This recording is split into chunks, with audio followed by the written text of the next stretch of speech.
पिछले कुछ दिनों की जोरदार गिरावट के बाद 20 मई को भारतीय बाजार शानदार तरह से वापसी करते दिखे।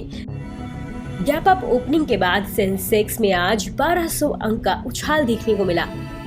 हालांकि 19 मई को फॉरेन इंस्टीट्यूशनल इन्वेस्टर्स भारतीय इक्विटीज के नेट सेलर रहे थे और इन्होंने 4,900 करोड़ रुपए की बिकवाली की थी। इस मौके पर कोटक महिंद्रा एसेट मैनेजमेंट के मैनेजिंग डायरेक्टर नीलेश शाह ने CNBC TV 18 के साथ हुई अपनी बातचीत में ये 3 कारण गिनाए जिनकी वजह से भारतीय बाजारों से FII की निकासी देखने को मिल रही है। इसके अलावा उन्होंने अपने पसंदीदा उन सेक्टर्स के बारे में भी बताया जिनमें नियर टर्म में अच्छी तेजी देखने को मिल सकती है। भारतीय बाजारों में कब होगी FII की वापसी? इस बातचीत में नीलेश शाह ने कहा कि अगर आप 21 अक्टूबर को हो रही FII की बिकवाली पर नजर डालें तो इनमें पहला कारण भारतीय इक्विटीज का तुलनात्मक रूप से महंगा वैल्यूएशन है। दूसरा कारण ये है कि टेबल पर बड़ा मुनाफा दिखाने की वजह से FII मुनाफा वसूली कर रहे हैं।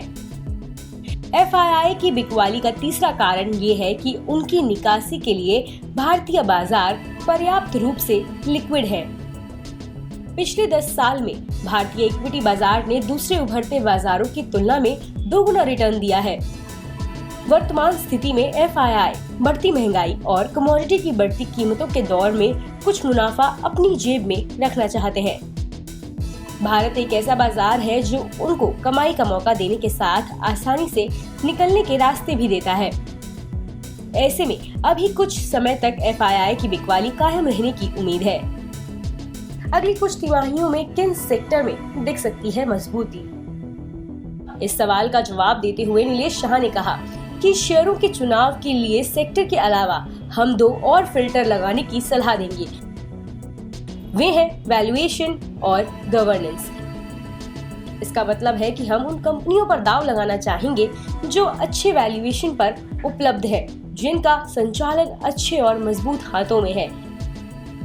सेक्टर की बात करते हुए नीलेश शाह ने कहा कि bank, financial service, industrial, engineering और कैपिटल गुड्स सेक्टर्स के चुनिंदा शेयरों पर दांव लगाने की सलाह है। बता दें कि मनी कंट्रोल पर दिए गए विचार एक्सपर्ट्स के अपने निजी विचार होते हैं। वेबसाइट या मैनेजमेंट इसके लिए उत्तरदायी नहीं है। यूजर्स को मनी कंट्रोल की सलाह है कि कोई भी निवेश निर्णय लेने से पहले सर्टिफाइड एक्सपर्ट की सलाह लें। मार्केट के इनसाइड खबरों के लिए बने रहिए मनी कंट्रोल हिंदी के साथ।